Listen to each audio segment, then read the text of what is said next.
Mis hermanos, vamos a estar abriendo la palabra del Señor en Génesis capítulo 5 y quiero leer los primeros 6 versículos. Dice así la palabra del Señor y leo en favor de mis hermanos. Este es el libro de las generaciones de Adán, el día en que creó Dios al hombre, a semejanza de Dios lo hizo. Varón y hembra los creó y los bendijo y llamó el nombre de ellos Adán, y el día que fueron creados. Y vivió Adán 130 años y engendró un hijo a su semejanza, conforme a su imagen, y llamó su nombre Set. Y fueron los días de Adán después que engendró a Set 800 años y engendró hijos e hijas. Y fueron todos los días que vivió Adán 930 años y murió. Y vivió Set 105 años y engendró a Enós. Y vivió Set después de que engendró a Enós 807 años y engendró hijos e hijas. Y fueron todos los días de Set 912 años y murió. Muy bien, hermanos, estamos llevando la serie Familias que adoran y sirven a Cristo. Ese es la serie, es un tema que hemos venido contemplando durante algunos domingos. El autor sagrado, es decir, Moisés, tiene en mente los israelitas que van hacia Canaán. Moisés está escribiendo en el desierto. Y de esta manera Moisés quiere seguir contando el relato de la creación y el inicio de la humanidad. Hace 8 días vimos cómo la familia sin Dios, específicamente la familia de Caín, era una familia que produce una sociedad en la cual no hay Dios. Le llamábamos la sociedad cainita. Ahora el autor sagrado anuncia, haciendo un énfasis muy definido en lo que es Adán. En el versículo 1 se nos dice, este es el libro de las generaciones. En otras partes de la Biblia se le llama el libro de las genealogías. Y si hay un libro que nos ayuda a comprender el libro de Apocalipsis, es el libro de Génesis. Ustedes en el libro de Apocalipsis se han encontrado con una expresión que se llama el libro de la vida, donde se registra el nombre de los hijos de Dios. El libro de la vida en la Biblia es el mismo libro de las genealogías. Y cuando miramos a estas personas que nos describe el capítulo 5, quienes son llamados aquí los hijos de Dios, es el registro de sus nombres. De manera metafórica, el libro de Apocalipsis nos muestra que el libro de la vida es el libro o el registro de los hijos de Dios. O sea que el capítulo 5 de Génesis es un capítulo que nos muestra, vamos a decirlo de esta manera, como una porción de ese libro de la vida. El autor sagrado nos dice en el versículo 1 que Adán fue creado a imagen y semejanza de Dios. Esa palabra imagen significa que ahora Adán, en el mismo día de su creación, allí en Génesis 2 y Génesis 1, se nos va a mostrar que Adán es reflejo. Esa palabra imagen significa que Adán refleja el carácter que Dios le comunicó. Pero al mismo tiempo encontramos semejanza de Dios, y es decir, lo que Adán debe hacer con esa semejanza de Dios. Y ustedes van a recordar que Dios le comunica al hombre unos atributos, le comunica mejor algo de su carácter, para que con ese carácter que Dios le comunica, el hombre pueda glorificar a Dios. Nuestros catecismos históricos dicen que el fin del hombre es glorificar a Dios y gozarse en Él para siempre. Ese era el propósito. Pero viene el pecado y ahora el autor sagrado en el versículo 2 nos da un giro muy dramático. El autor sagrado nos dice que ahora a Adán le nace un hombre ya no conforme a imagen y semejanza de Dios, sino que ahora viene un hombre a imagen y semejanza de Adán.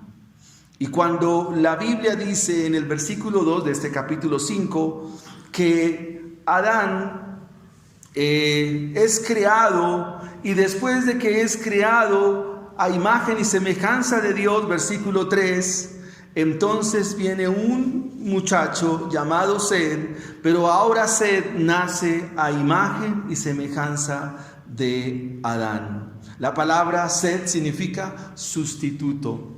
Y aquí es cuando tanto Adán como Eva comprenden el plan del Señor, porque de esta manera es como Sed otra vez marca lo que va a distinguir a los hijos de Dios.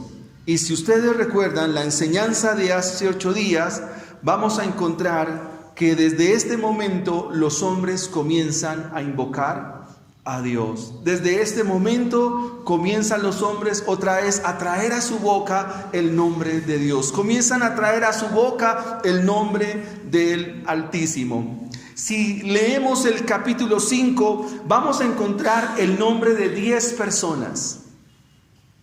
Y esas 10 personas nos deja ver que hacen algo que es conforme al propósito de Dios. La frase que más se repite es que murieron, pero también al mismo tiempo la frase que más se repite es que engendraron hijos e hijas. Engendraron hijos e hijas. Se repite durante el capítulo 5 esas dos expresiones. Y el título de la enseñanza en esta mañana es Los hijos, nuestra mejor herencia. Este capítulo 5 describe que viene Adán, viene Sed, luego de Sed viene Enos, luego de Enos viene Cainán, después de Cainán viene Mahalaleel, después de Mahalaleel viene el siguiente, Mahalaleel, luego viene Jared, de Jared viene Enoc, de Enoc viene Matusalén, de Matusalén viene Noé, y así de Noé, Sem, Can y Jafet. Los hijos, nuestra mejor herencia. El Salmo 137 nos ayuda cuando este salmo nos dice: herencia de Jehová son los hijos. Son de gran estima el fruto del vientre. Los hijos son un regalo del Señor y son una recompensa de su parte, nos dice el libro de los Salmos. Los hijos, nuestra mejor herencia. Ahora bien, ustedes son hijos, aún cuentan con sus padres, algunos, otros ya no contamos con esa bendición, pero todos hemos sido hijos en algún momento. Lo primero que quiero enseñar en esta mañana, en esta exposición del versículo 3, es que nuestros hijos son una herencia para discipular. Recuerde el título del sermón: nuestros hijos, nuestra mejor herencia. Los hijos es nuestra mejor herencia.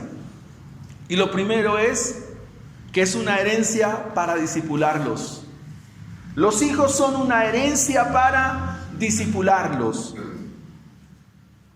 Dice el versículo 3: y vivió Adán 130 años y engendró un hijo a su semejanza, conforme a su imagen, y llamó su nombre Set.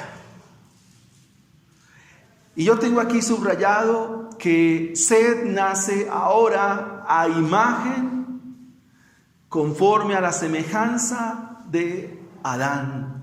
¿Y qué les da a entender ustedes? ¿Cómo vienen nuestros hijos a este mundo? ¿Cómo Dios los trae a esta tierra? Cuando el autor sagrado nos muestra acá, implícitamente nos está diciendo que todos nuestros hijos, y Dios nos ha concedido hijos a nuestra iglesia, tenemos bebés en la iglesia, y estos bebés que tenemos tienen una característica, la característica de todos los hombres. El apóstol Pablo nos echa la mano desde Romanos en la explicación teológica del Evangelio, cuando él nos dice allá en el capítulo 5, versículo 12, para que lo anotes al margen y lo medites, dice: por tanto, como el pecado entró en el mundo por un hombre, y por el pecado la muerte, así la muerte pasó a todos los hombres, por cuanto todos pecaron. Es decir, que ahora todos los hombres, y Set también lo es, lo era Abel, lo era Caín, todos los hombres son hechos a imagen y semejanza de Adán, lo cual podemos concluir sin temor y sin duda y contundentemente de que nuestros hijos nacen con una naturaleza caída, con una naturaleza pecaminosa, y el hecho de que sean bebés no significa que no la tengan. Lo que pasa es que todavía no la manifiestan, pero su corazón está mal. Claro, hemos dicho que nuestros hijos no son nuestra mejor herencia, claro que sí, pero son una herencia con la cual los padres tenemos que hacer un trabajo de discipulado permanente, un trabajo de discipulado constante, un trabajo que hay que hacerlo continua y permanentemente. Aquí habemos padres en la mañana de hoy. Nuestros hijos son una gran bendición.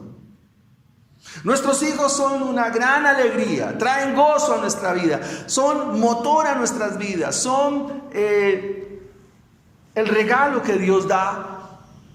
Y ese regalo son una herencia, y sobre esa herencia hay que hacer un trabajo de discipulado. ¿Por qué?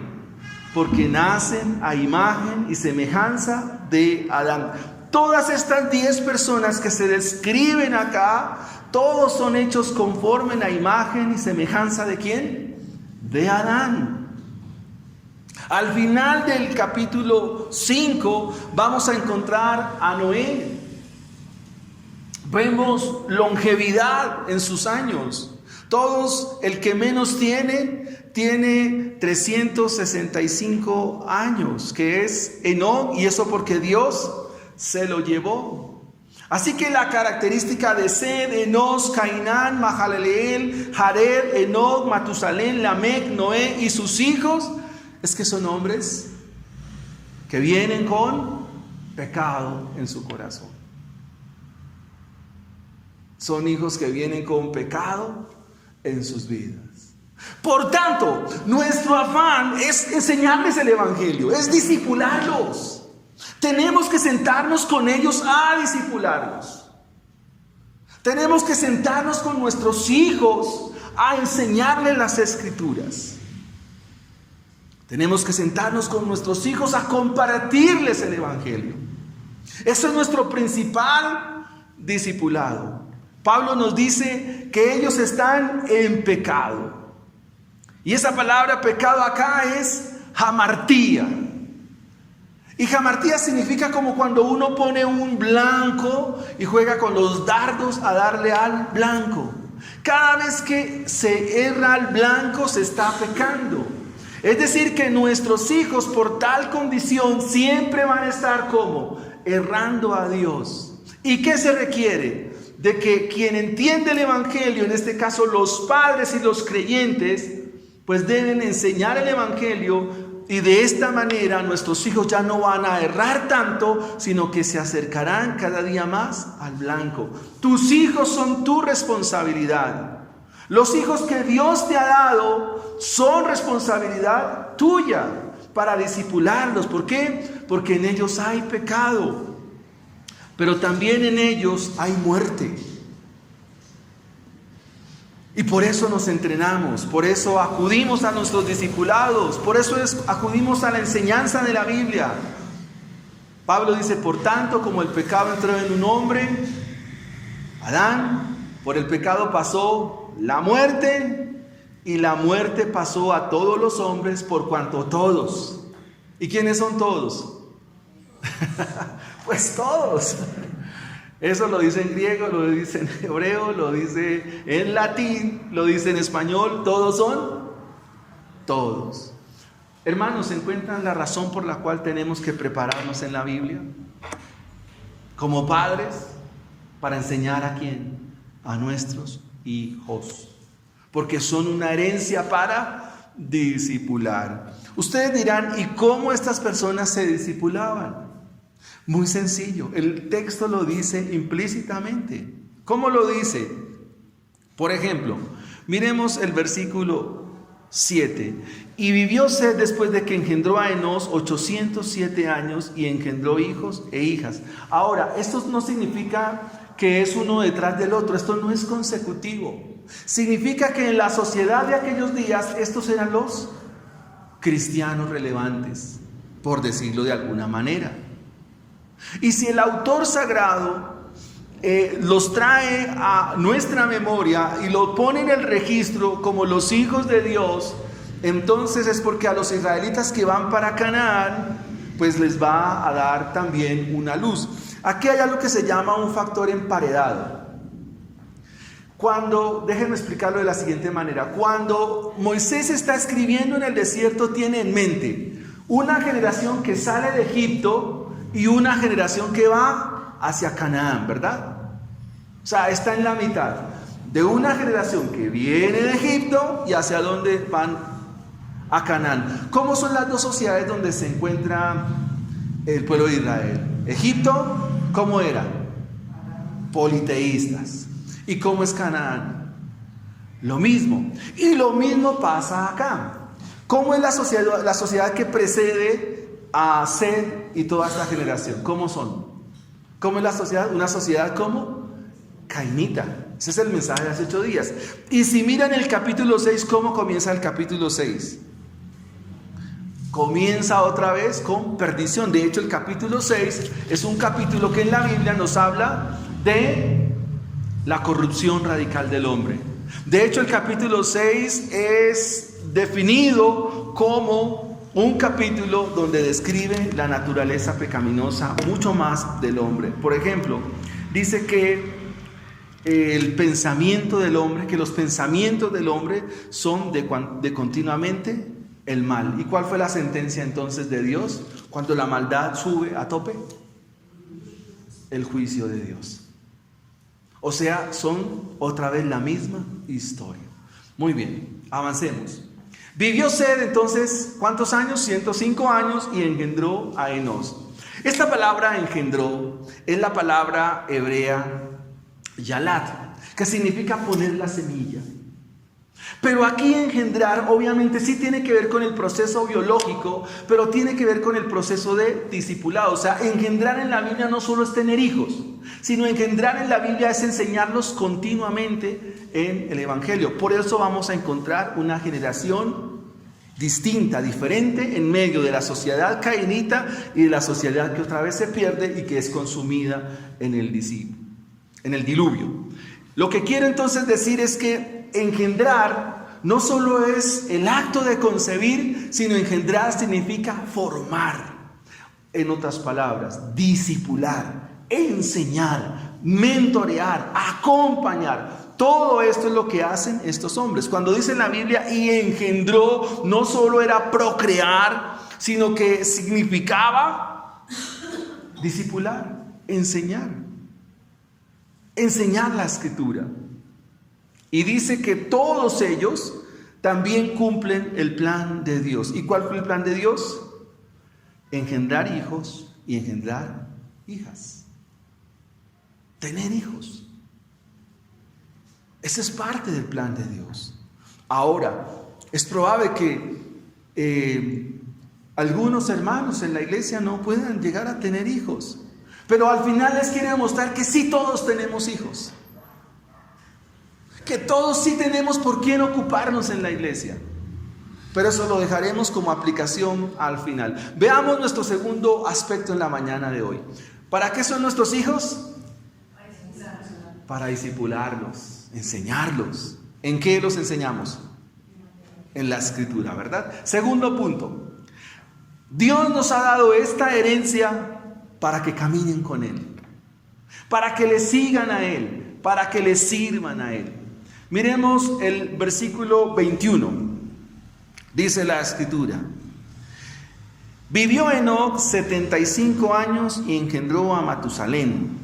Versículo 22. ¿Y qué hizo Enoc? ¿Qué hizo Enoc? Caminó con Dios. Es decir, que Enoc es un hombre que está en los caminos del Señor.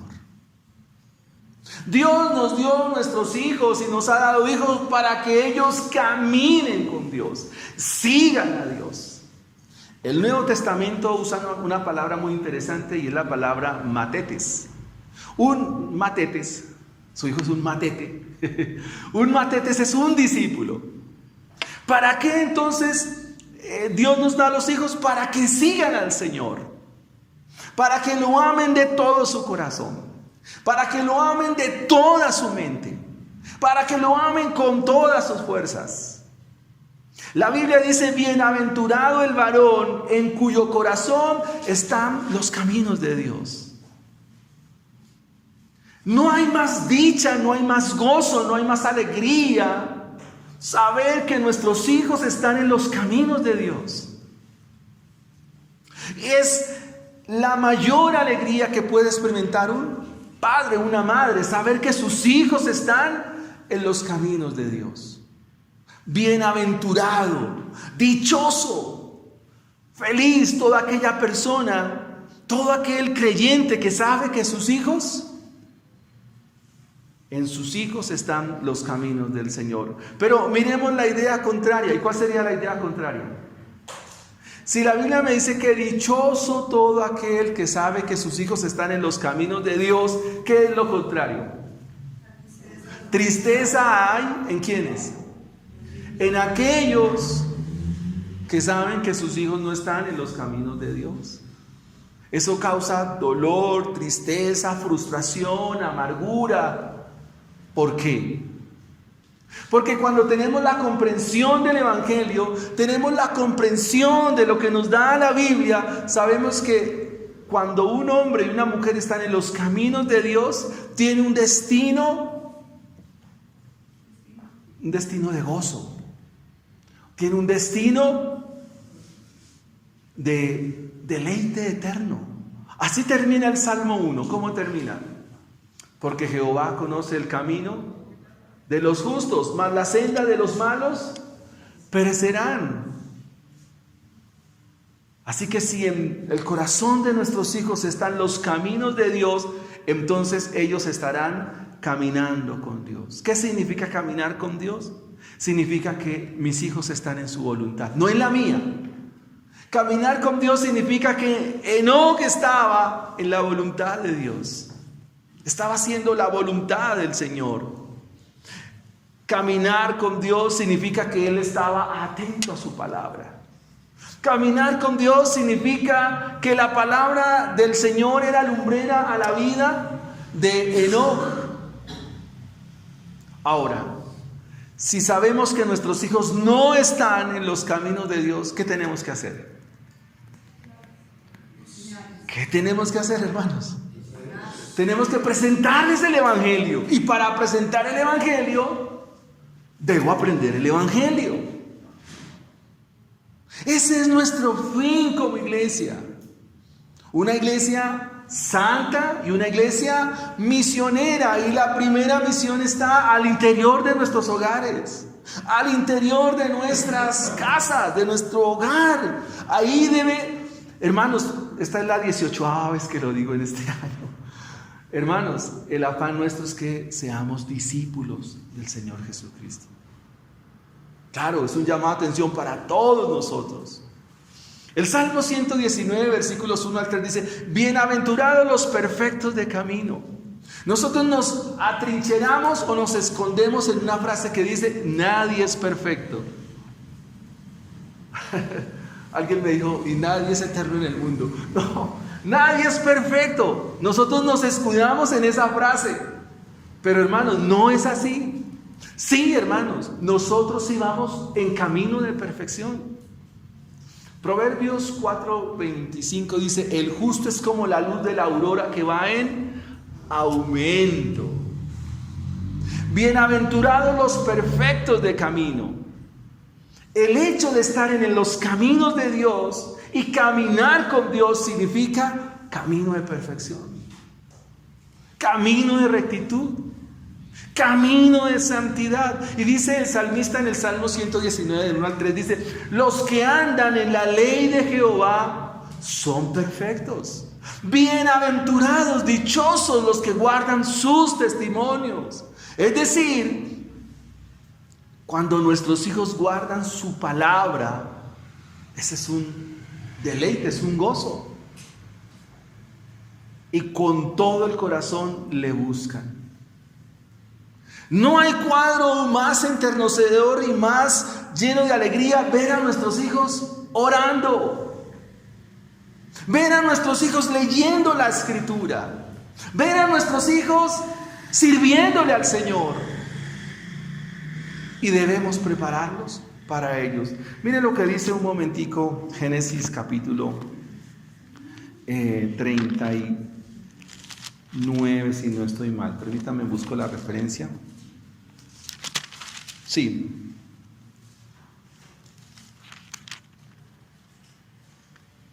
Génesis capítulo 37 nos habla de la historia de José. Y la Biblia nos dice en Génesis 37, no lo busque, ahí se los dejo como referencia, que José, ¿cómo comenzó a servirle al Señor? ¿De qué edad? ¿Cuántos años tenía? 17 años. Hermanos, nosotros hemos perdido el norte. ¿Por qué? Porque nos hemos ocupado en que nuestros hijos sí aprendan otras cosas. ¿Está mal? No es que esté mal, está bien. Pero nosotros necesitamos formar pastores. Que nuestros hijos les sirvan al Señor. O sea, hermanos, si somos conscientes, nosotros hemos pensado más conforme a los modelos de este mundo que conforme a los modelos del reino de los cielos. Ahí nos hemos equivocado. Queremos hijos que les sirvan al Señor. Claro, pueden aprender otras profesiones, otras disciplinas. No está mal, hay que hacerlo. Y si Dios da la posibilidad, amén por ello.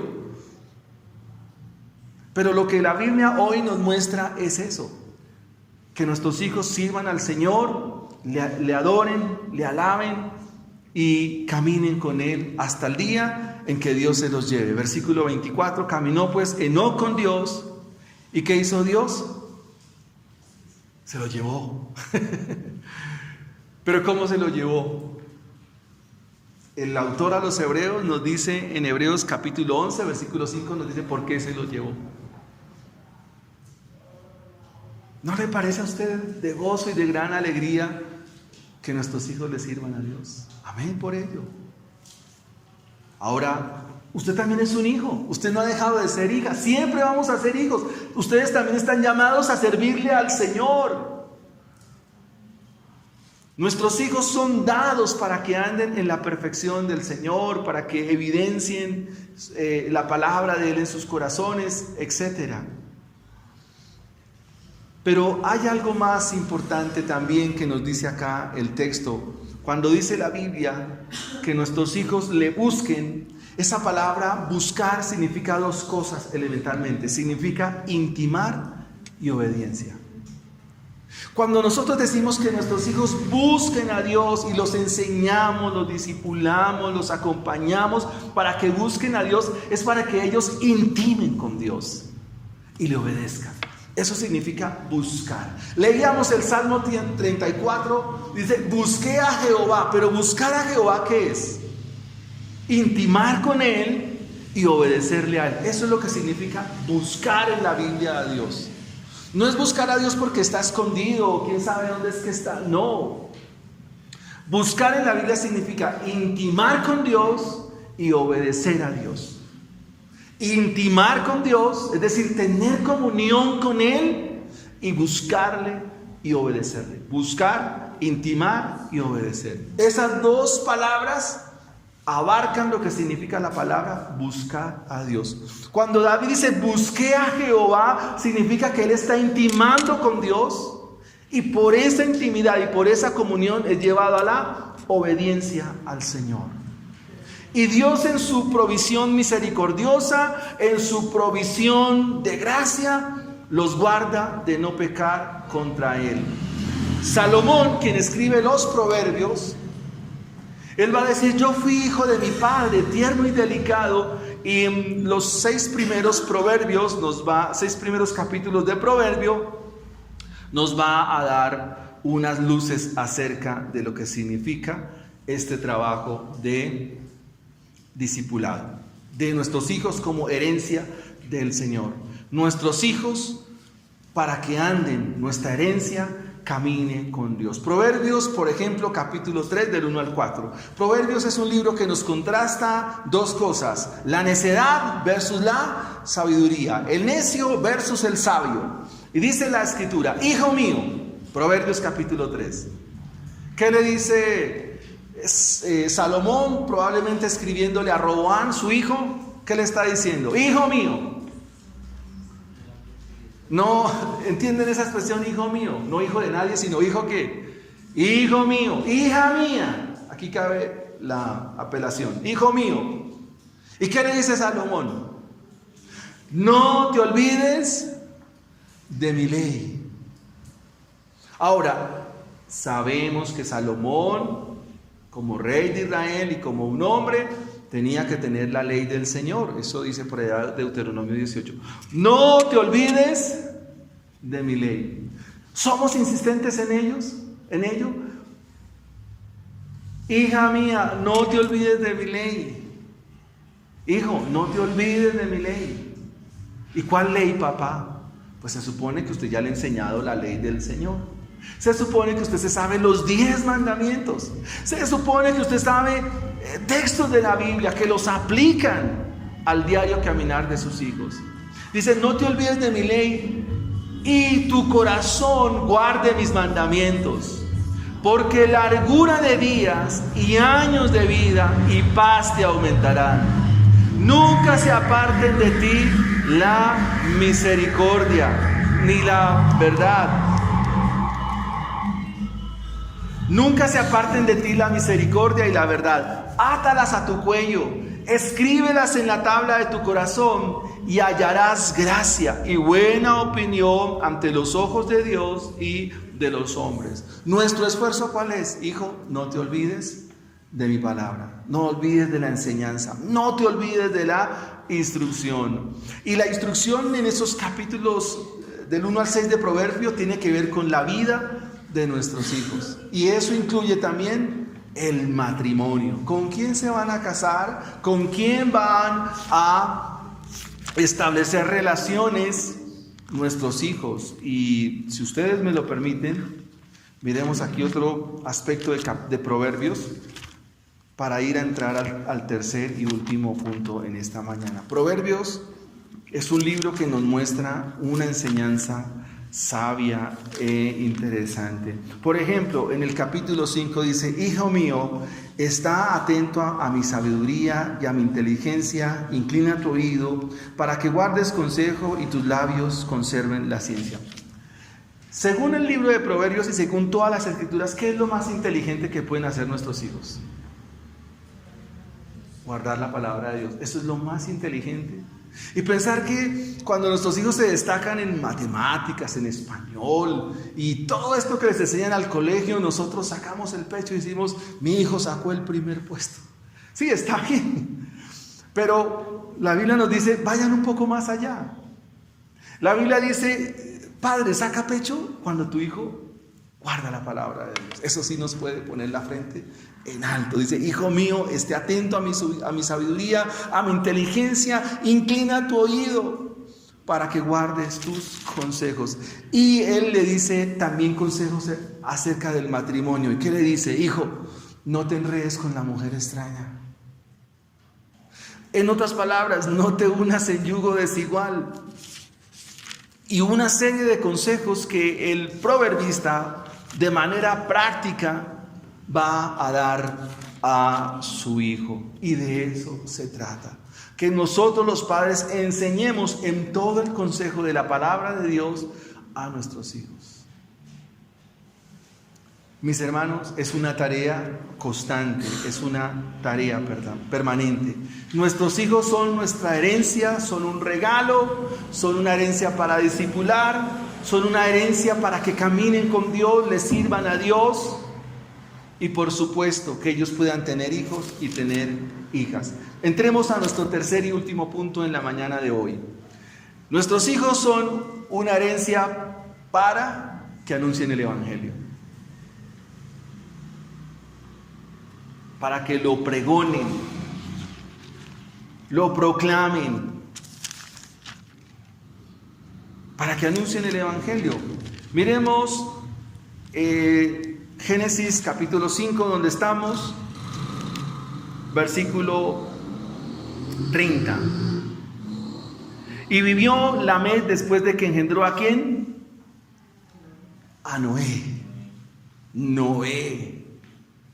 Los hijos de Dios. Esta es una sociedad cristiana. Y lo que nos muestra el autor es a un hombre llamado Noé. Y siendo Noé de 500 años, engendró a Sem, a Can y a Jafet. En el capítulo 5, versículo 32, se nos dice cuántos años tenía Noé cuando tuvo a sus hijos. Nuestros hijos nos son dados para que anuncien el Evangelio. Nuestros hijos son llamados a anunciar los hechos de Dios.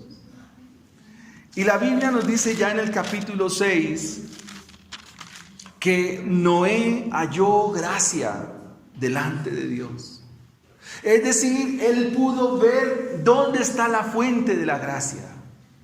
¿Sí? Aquí la palabra Noé halló gracia significa que él descubrió en dónde estaba la gracia. O dónde era la fuente de la gracia. Y la fuente de la gracia es Dios. La gracia es un atributo de Dios. La gracia es una perfección de Dios. Así como Dios es amor, así como Dios es ira, así como Dios es misericordia, así como Dios es justicia, así como Dios es bueno, también Dios es gracia. Es una cualidad de Dios. La gracia es una cualidad de Dios. Pero como gracia es un atributo de Dios que no se manifiesta a todo el mundo, la gracia de Dios le fue manifiesta a Noé. Para que nuestros hijos anuncien el Evangelio, deben ellos encontrar en Dios la fuente de toda gracia. Cristo es la fuente de la gracia. Y la Biblia nos va a decir de Noé que Noé era un varón justo y era perfecto en todas sus generaciones. Versículo 9 ya del capítulo 6 dice: estas son las generaciones de Noé. Y Noé, varón justo, era perfecto en sus generaciones, con Dios caminó Noé. ¡Qué descripción de este hombre! Dios entonces nos describe aquí a Noé, indicándonos que era un hombre que pregonaba el Evangelio. Y la pregunta es: ¿y cómo Noé anunciaba el Evangelio? Es muy sencillo. La Biblia nos dice cómo se anuncia el Evangelio. La Biblia nos dice en Génesis capítulo 6, nos dice: y se corrompió la tierra delante de Dios. Y esa palabra corromper significa que el pecado atestaba, que el pecado hacía presencia en todas las esferas de la sociedad de aquellos días. Porque toda carne, y esa palabra carne se traduce como sars, es decir, una palabra que habla de algo descompuesto, algo que está podrido. Dice: toda carne se había corrompido, toda carne estaba descompuesta. Y ahora Dios pues le dice a Noé, ¿qué es lo que nos dice el Evangelio? Ustedes se preguntan, ¿y qué es lo que es el Evangelio? Pues el Evangelio tiene muchas verdades. Y una de esas grandes verdades es que va a haber un juicio. El Evangelio siempre nos estará comunicando juicio, hermanos. Cuando nosotros miramos a nuestros hijos y viven tan despampanantes, viven así como sin preocupaciones, es porque no tienen el Evangelio. El Evangelio anuncia siempre juicio. Y Dios eso es lo que le comunica a Noé. Versículo 3 del capítulo 6. Dijo pues Dios a Noé, le voy a poner fin a todo ser, porque esta tierra está llena de violencia a causa de ellos, y he aquí que los voy a destruir. ¿Usted escuchó bien? ¿Qué dijo Dios? ¿Qué es lo que comunica el Evangelio? Que Dios va a destruir, que Dios va a manifestar su ira, que Dios va a manifestar su justicia, que Dios no tomará por inocente al que es culpable. Eso dice Éxodo 20, hablando de los mandamientos.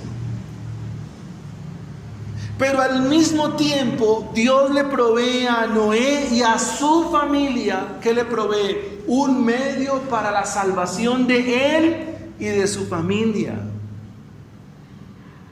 Es decir, el Señor le ilustra cómo va a ser salvo Noé para guardar la línea del Mesías. De hecho, del hijo de Noé, que se llama Sem, viene pues la línea de nuestro Señor Jesucristo.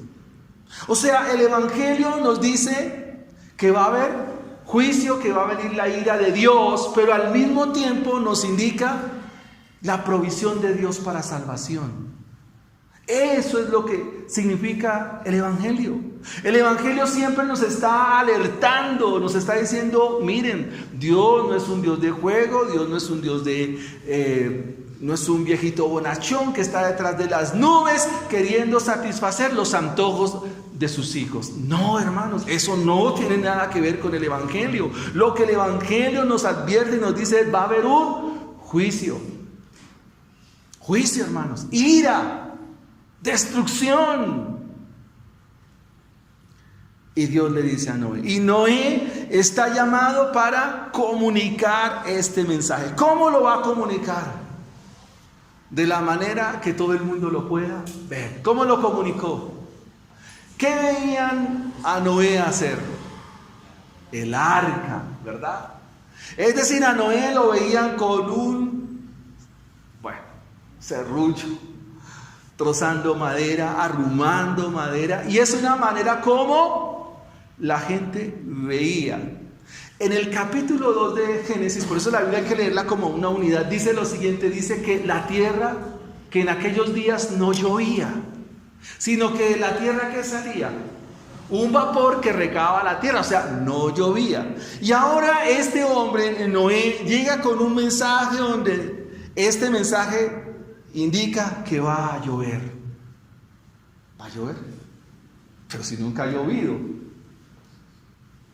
Y ese es el mensaje que muchas personas vieron en días de Noé. Veían construir el arca, calafatearla, dice, ir montando tablas y todo eso y construyendo el arca. Ahora, ¿quién sabía del mensaje en propiedad? Noé. Dios le dice, he decidido raer de toda la tierra a todo ser viviente. He decidido traer juicio sobre la humanidad. Y hay algunos cristianos que se viven preguntando que si el diluvio fue verdad. Sí, hermanos, fue verdad. Aquí cerca de Bogotá hay un lugar que se llama Zipaquirá. ¿Y Zipaquirá por qué se distingue? Por las minas de sal. Fuimos con los estudiantes en algún momento que trabajaba en un colegio, y allí en Zipaquirá, sobre una montaña, está la figura de un pez, de un pez espada. Ahí se ve la silueta en las minas de sal. Esos peces no se dan por aquí. Y esa es una evidencia de que el diluvio fue verdad. Es más, todos los libros de otras culturas registran al diluvio. O sea, lo que la Biblia dice es verdad. En el monte Everest hay figuras de muchos animales fosilizados. Todos los fósiles que encontramos en los diferentes pueblos es la evidencia de un gran diluvio. Y la Biblia nos muestra que esa fue la manera como Dios trajo juicio a la humanidad de aquellos días. Dios le dice a Noé, le comunica su mensaje, le da sus instrucciones. Ahora, ¿qué hace Noé? ¿Y por qué toca hacer el arca? ¿Y si va a llover de verdad? No. La Biblia nos dice que Noé atiende la instrucción de Dios. Es decir, Noé es un hombre que se describe también por su obediencia al Señor. Versículo 22 del capítulo 6. Y Noé hizo conforme a todo lo que Dios le mandó.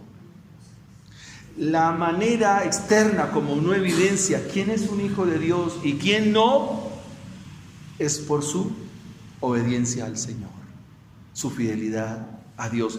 Primero, porque entiende de qué fue salvado y entiende quién es su Salvador. Y quiero que miremos las aplicaciones del sermón en esta mañana. Hemos dicho en primera instancia que los hijos que son nuestra mejor herencia. ¿Y para qué Dios nos dio a nuestros hijos? Número 1, para que los discipulemos. ¿Para qué más Dios nos dio a nuestros hijos? Para que caminen con Dios. Y número 3, para que anuncien el Evangelio. Para eso Dios nos dio a nuestros hijos. Familias que adoran y sirven ¿a quién? A Cristo. Ese es el tema que estamos tratando. Dios nos ha mostrado hoy por su palabra el valor que tienen los hijos. ¿Son valiosos nuestros hijos? Claro que sí. Son un regalo. Y tenemos que discipularlos, enseñarlos y hacerlos fieles seguidores de Jesucristo.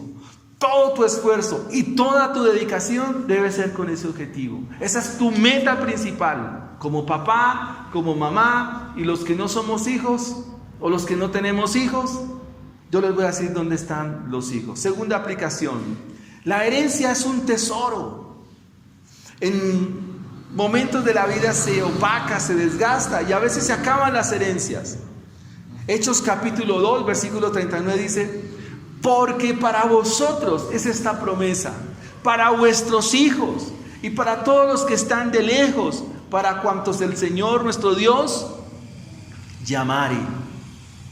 Pudiéramos decir, no tengo hijos, pero hermanos, sí tenemos hijos. Y es tu responsabilidad, es mi responsabilidad, nuestra responsabilidad. Ustedes saben, hermanos, que en nuestra congregación tenemos 4 varoncitos. Hoy no vinieron, ¿cierto? Porque pudiéramos decir, no tengo hijos. Sí, esos son nuestros hijos. Y todos nosotros estamos llamados a velar por ellos, cuidarlos. Ustedes también pueden cuidar de mis hijas. Tito capítulo 2 nos va a decir que todos somos mentores. O sea, usted no puede seguir siendo ajeno a las cosas de la iglesia. Ustedes son nuestros hijos.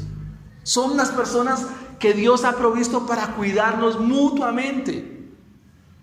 Y esperamos en Dios, esperamos que nuestros hijos puedan crecer en las cosas del Señor y lo que hemos pedido al Señor de todo nuestro corazón, estos 4 muchachitos que tenemos, ojalá de ahí salgan pastores, que sea la próxima generación de pastores. Y hoy me lleno de gozo de ver a David, de ver a Alan, de ver a estos jóvenes y decirles, hermanos, ánimo para servirle al Señor. Al Señor, sírvanle a Dios. Vengan a Él hoy de todo su corazón. Y todos como iglesia tenemos la responsabilidad de acompañarlos. Hablábamos este tema también propiamente con